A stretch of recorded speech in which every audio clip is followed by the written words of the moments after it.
ಅಲ್ಲಿಂದ ನಮ್ದು actually television journey start ಆಯಿತು. ಇನ್ನು ಶಿವಣ್ಣ ಆ್ಯಕ್ಟಿಂಗಿಗೆ ಬಂದಿರಲಿಲ್ಲ. ಅದ್ರ ಜೊತೆಲೆ ಇನ್ನೊಂದು ಅಮ್ಮ ಅಂತ ಒಂದು ಸೀರಿಯಲ್ ಸ್ಟಾರ್ಟ್. ಅದರಲ್ಲಿ ನಮ್ಮ ಅಮ್ಮನೇ ಮೇನ್ ಕ್ಯಾರೆಕ್ಟರ್. ಒಂದು ಕಾಲದಲ್ಲಿ ಕಿರುತೆರೆಯನ್ನು ತುಂಬ ಆಳ್ದಂಥವ್ರು ನೀವಾಗಲಿ ಬ್ರದರ್ ಅವರಾಗಲಿ. ಯಾಕಂದರೆ ನಿಮ್ಮ ಕುಟುಂಬ ಅನ್ನುವಂಥದ್ದು ಕಲಾವಿದರ ಕುಟುಂಬ. ಪಂಡ್ರಿಬಾಯಿ ಅಮ್ಮವ್ರು ಇರ್ಬೋದು, ಮನಾವತಿ ಅಮ್ಮ ಅವರು ಇರ್ಬೋದು. ಸೊ ಆ ಒಂದು ವಿಚಾರವನ್ನು ಮಾತಾಡೋದಾದರೆ ಸರ್, ಹೆಂಗಿತ್ತು ಸರ್ ಅವತ್ತಿನ ಒಂದು ಸ್ಥಿತಿಗಳು ಆ ಟೈಮಲ್ಲಿ ಅಂತ? ಅಂದರೆ ಟೆಲಿವಿಷನ್ ಹೌದು ಹೌದು. ಆ್ಯಕ್ಚುಲಿ ಹೇಳ್ಬೇಕಂದ್ರೆ ನಮ್ಮದು ಟೋಟಲಿ ಸಿನಿಮಾಗೆ ಸಂಬಂಧಪಟ್ಟ ಹಾಗೆ ನಾವು ಅದೇ ವಾತಾವರಣದಲ್ಲೇ ಬೆಳೆದು ಬಂದಿದ್ದು ಚೆನ್ನೈನಲ್ಲಿ. ಅವಾಗೆಲ್ಲ ಟೋಟಲ್ ಸೌತ್ ಇಂಡಿಯನ್ ಮತ್ತು ಕೆಲವು ಬಾಂಬೆ ಹಿಂದಿ ಚಿತ್ರಗಳು ಕೂಡ ಚೆನ್ನೈನಲ್ಲೇ ನಿರ್ಮಾಣ ಆಗ್ತಾ ಇದ್ದಿದ್ದು.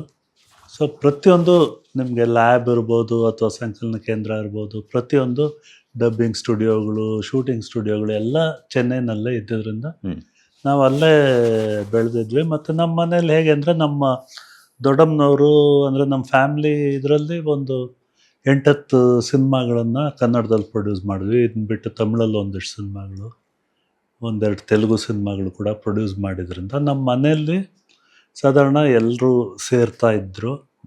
ಒಂಥರ ಏನಂತೀರ ಅಂದರೆ, ಕನ್ನಡ ಚಿತ್ರಕ್ಕೆ ಅಂದರೆ ಒಂದು ಹೊಸದಾಗಿ ಯಾರಾದರೂ ಕೆಲಸ ಹುಡುಕೊಂಡು ಬಂದಾಗ ನಮ್ಮ ಮನೆಗಳಿಗೆ ಬರ್ತಾಯಿದ್ರು ಆ ಕಾಲದಲ್ಲಿ. ಸೊ ಅದರಿಂದಾಗಿ ನಮಗೂ ಮನೇಲಿ ಯಾವಾಗಲೂ ಇದೇ ಇದ್ದಾಗ, ವಾತಾವರಣ ಇದ್ದಾಗ ನಮಗೆ ಅದರಲ್ಲ ಆಸಕ್ತಿ ಇತ್ತು. ಆಮೇಲೆ ಅದು ಕ್ಯಾಶುವಲಾಗಿ ಹಾಗೆ ಕಲಿತೆ. ಅಂದರೆ ಪ್ರತಿಯೊಂದು ಡಿಪಾರ್ಟ್ಮೆಂಟಲ್ಲೂ ಏನೇನು ನಡೆಯುತ್ತೆ ಅದೊಂದು ಒಳ್ಳೆ ಇದು ಸಿಕ್ಕಿತ್ತು ನಂಗೆ, ನಾಲೆಡ್ಜು. ಸೊ ಹಾಗಿದ್ದಾಗ ಆಮೇಲೆ ಇನ್ನೊಂದು ಏನಾಗೋದು ಅಂದರೆ, ಅಲ್ಲೇ ಸಿನಿಮಾಗಳು ನಡೀತಿದ್ದರಿಂದ ಚೆನ್ನೈಯಲ್ಲಿ ಆವಾಗ ಇಲ್ಲಿಂದ ಅಂದರೆ ಕನ್ನಡ ಬರೋ ಕಲಾವಿದರನ್ನ ಇಲ್ಲಿಂದ ನಾವು ಅಲ್ಲಿ ಕರೆಸ್ತಿದ್ರು ಆವಾಗ. ಸೊ ಮೇಯ್ನ್ಲಿ ಹುಡುಗರು ಇದ್ರಲ್ಲ, ಬಾಲ ಕಲಾವಿದರು, ಅವ್ರನ್ನ ಕರೆಸೋದೆಲ್ಲ ಕಷ್ಟ ಆಗೋದು. ಅಂಥ ಪಾತ್ರಗಳಿಗೆಲ್ಲ ನಮ್ಮನ್ನೆಲ್ಲ ಬಳಸ್ಕೊತಾ ಇದ್ರು. ಹಾಗಾಗಿ ನಟನೆಯಲ್ಲಿ ಇಂಟ್ರೆಸ್ಟ್ ಬಂತು. ನನ್ನ ತಮ್ಮ ಆ್ಯಕ್ಟ್ ಮಾಡ್ತಾ ಮಾಡ್ತಾ ನಾನು ಓದೋದ್ರ ಕಡೆ ಒಂಚೂರು ಗಮನ ಕೊಟ್ಟು ನಾನು ಓದೋಕ್ಕೆ ಹೋಗ್ಬಿಟ್ಟೆ. ಅದಕ್ಕೂ ಮುಂಚೆ ಹೇಳಬೇಕು ಅಂದರೆ, ನಾನು SLC ಮುಗಿದ ಮೇಲೆ ಹೀಗೆ ಆ್ಯಕ್ಟ್ ಮಾಡೋಣ, ಸಣ್ಣ ಪುಟ್ಟ ಕ್ಯಾರೆಕ್ಟರ್ಸ್ ಮಾಡ್ತಿದ್ದೆ. ಆ ಟೈಮ್ನಲ್ಲಿ ಇವರು ಲಕ್ಷ್ಮೀ ಅಮ್ಮ ಅವರು ಒಂದು ಸಿನಿಮಾ ಡೈರೆಕ್ಟ್ ಮಾಡಿದ್ರು, ಮಕ್ಕಳ ಸೈನ್ಯ ಅಂಥೇಳಿ ಕನ್ನಡದಲ್ಲಿ, ಮತ್ತು ತಮಿಳಲ್ಲಿ ಮಳಲೆ ಪಟ್ಟಾಳಂ ಅಂತ. ಸೊ ಆದಷ್ಟು ಆ ಎರಡು ಲ್ಯಾಂಗ್ವೇಜ್ ಗೊತ್ತಿರೋರನ್ನ ಹಾಕ್ಕೊಳ್ಳೋದಕ್ಕೆ ಅವರು ಇಷ್ಟಪಡ್ತಿದ್ರು. ಹಾಗಾಗಿ ಅದರಲ್ಲಿ ಒಂದು ಒಳ್ಳೆ ಪಾತ್ರ ನಾನು ಮಾಡಿದೆ. ಸೊ ಅಲ್ಲಿಂದ ಒಂದು ಮೇಜರ್ ಬ್ರೇಕ್ ಸಿಕ್ತು. ಆದರೂ ಗ್ಯಾಪ್ ಆಗಿತ್ತು. ಅದಾಗಿ ಸುಮಾರು ಒಂದು 84 ಅನ್ನೋ ಟೈಮ್ನಲ್ಲಿ, ಆವಾಗ ಸುಮಾರು ಬೆಳೆದಿದ್ವಿ. ಆರ್ ಎನ್ ಜಯಗೋಪಾಲ್ ಅವರು ಒಂದು ಸಿನಿಮಾ ಮಾಡಿದ್ರು, ಅವಳ ಅಂತರಂಗ ಅಂಥೇಳಿ. ಆವಾಗ ಆ ಸಿನಿಮಾದಲ್ಲಿ ಒಂದು ಮೇಯ್ನ್ ರೋಲು, ಡಬಲ್ ರೋಲ್ ಇತ್ತು.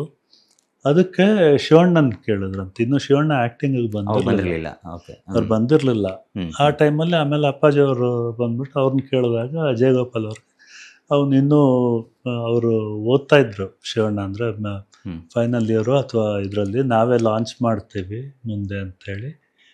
ಹಿಂಗೆ ಮೈನಮ್ಮನವ್ರ ಮಗ ಇದ್ದಾನೆ ಅಂದ್ಬಿಟ್ಟು ಬಂದಾಗ, ಶ್ಯಾಮ್ ನನ್ನ ತಮ್ಮಂಗೆ ಅವ್ರನ್ನ ನೋಡಿ ಅವನ್ನೇ ಹಾಕ್ಕೊಂಡು ಆ ಸಿನಿಮಾ ಮಾಡಿದ್ರು. ಅದರಲ್ಲಿ ಅವನಿಗೆ ಇದು ಸಿಕ್ತು, ರಾಜ್ಯ ಪ್ರಶಸ್ತಿ, ಇದಂತ ಸಪೋರ್ಟಿಂಗ್ ಆ್ಯಕ್ಟರ್ ಅಂಥೇಳಿ. ಸೊ ಪೋಷಕ ಕಲಾವಿದ, ಅದರಲ್ಲಿ ಅವನಿಗೆ ಫಸ್ಟ್ ಅವಾರ್ಡ್ ಸಿಕ್ತು. ಆ ಅವಾರ್ಡ್ ಪ್ರೋಗ್ರಾಮಿಗೆ ಹೋದಾಗ ಅಲ್ಲಿ ನಳಿನಿ ರಾಮಣ್ಣ ಅಂಥೇಳಿ ಪ್ರೋಗ್ರಾಮ್ ಎಕ್ಸಿಕ್ಯೂಟಿವ್ ದೂರದರ್ಶನದವರು, ಅವರು ನೋಡಿಬಿಟ್ಟು, ನೀವೆಲ್ಲ ಹುಡುಗರು ಈಗ ಇನ್ನೂ ಅವಾಗ ಏನೂ ಶುರುವಾಗಿಲ್ಲ, ಅಂದರೆ ದೂರದರ್ಶನಲ್ಲಿ government based studio based programmes ಮಾತ್ರ ಬಂದಿತ್ತು. ಇನ್ನು ಸ್ಪಾನ್ಸರ್ಡು ಜಸ್ಟ್ ಸ್ಟಾರ್ಟ್ ಆಗ್ತಾ ಇತ್ತು ಅಷ್ಟೇ. ಆ ಟೈಮಲ್ಲಿ ಸರಿ, ನೀವು ಯಾಕೆ ಟ್ರೈ ಮಾಡಬಾರ್ದು ಅಂಥೇಳಿ, ಇದು 86 ಅವಾರ್ಡ್ ಕಾರ್ಯಕ್ರಮ, ಸರಿ ಅಂತ ಟ್ರೈ ಮಾಡೋಣ ಅಂಥೇಳಿ ಆವಾಗ ಬಿಸಿಲುಗುದುರೆ ಅಂಥೇಳಿ ಒಂದು ಸ್ಕ್ರಿಪ್ಟು ನಾನು ಶ್ಯಾಮು ಸೇರಿ ಬರೆದು ಅದನ್ನು ಕೊಟ್ಟು ಫಸ್ಟು ಪೈಲಟ್ ಎಪಿಸೋಡ್ ಶೂಟ್ ಮಾಡಿದ್ದು 87 ಫೆಬ್ರವರಿ 13ಗೆ ಅದನ್ನ ಸ್ಟಾರ್ಟ್ ಮಾಡಿದ್ವಿ. ಅಲ್ಲಿಂದ ನಮ್ದು ಆ್ಯಕ್ಚುಲಿ ಟೆಲಿವಿಷನ್ ಜರ್ನಿ ಸ್ಟಾರ್ಟ್ ಆಯಿತು. ಆವಾಗ ನಾನು ಬಾಂಬೆಲಿದ್ದೆ. ಅಂದರೆ ನಮ್ಮ ತಂದೆಯವರು ಬಾಂಬೆಲಿ ಕೆಲಸ ಮಾಡ್ತಿದ್ರು. ಅವರು ಚೆನ್ನೈಲಿದ್ದವರು ಟ್ರಾನ್ಸ್ಫರ್ ಆಗಿ ಬಾಂಬೆಗೆ ಹೋಗಿದ್ವಿ. ಸೊ ಬಾಂಬೆಲಿ ಇದ್ದಿದ್ದರಿಂದ ನಾನು ಬಂದು ಹೋಗಿ ಮಾಡ್ತಿದ್ದೆ ಇಲ್ಲಿಗೆ. ನನ್ನ ತಮ್ಮ ಶ್ಯಾಮ್ ಕೂಡ ಚೆನ್ನೈಲಿದ್ದ ಆವಾಗ. ಬಟ್ ಇಲ್ಲಿ ಸುಮಾರು ಅಂದರೆ ಇನಿಷಿಯಲಿ ನಮ್ಗೆ ಸ್ಪಾನ್ಸರ್ ಸಿಗ್ತಿರ್ಲಿಲ್ಲ. ಓಕೆ. ಭಾಳ ಕಷ್ಟಪಟ್ಟು ಆಲ್ಮೋಸ್ಟ್ ಒಂದು 1.5 ಇಯರ್ಸು ಅದನ್ನು ಕಷ್ಟಪಟ್ಟು ಅದ್ರ ಜೊತೆಲೇ ಇನ್ನೊಂದು ಅಮ್ಮ ಅಂತ ಒಂದು ಸೀರಿಯಲ್ ಸ್ಟಾರ್ಟ್ ಮಾಡಿದೆ. ಅದರಲ್ಲಿ ನಮ್ಮ ಅಮ್ಮನೇ ಮೇನ್ ಕ್ಯಾರೆಕ್ಟ್ರು. ಈ ಬಿಸಿಲು ಕುದುರೆಲ್ಲ ಆವಾಗ ಉದಯ್ ಹುತ್ತಿನ ಗದ್ದೆ, ಓಕೆ.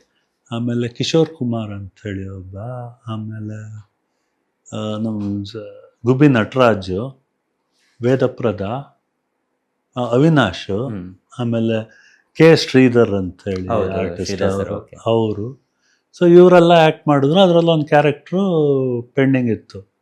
ನನ್ನ ಕಸಿನ್ನ ಹಾಕಿದ್ವಿ, ಬಟ್ ಯಾಕೋ ವರ್ಕೌಟ್ ಆಗಲಿಲ್ಲ ಅಂದ್ಬಿಟ್ಟು.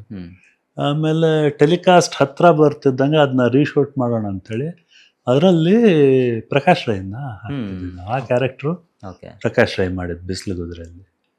ಸೊ ಹಾಗಾಗಿ ಒಳ್ಳೆ ಟೀಮ್ ಅದು. ಅದು ಈ 13 ಎಪಿಸೋಡ್ ಒಂದು ಕತೆ ಬಂತು, ಇನ್ನೊಂದು 13 ಎಪಿಸೋಡ್ ಇನ್ನೊಂದು ಕತೆ. ಅದರಲ್ಲಿ ಪದ್ಮಾವಸಂತಿ, ವಿನಯ ಪ್ರಸಾದ್, ಸೊ ಈ ರೀತಿ ಎಲ್ಲ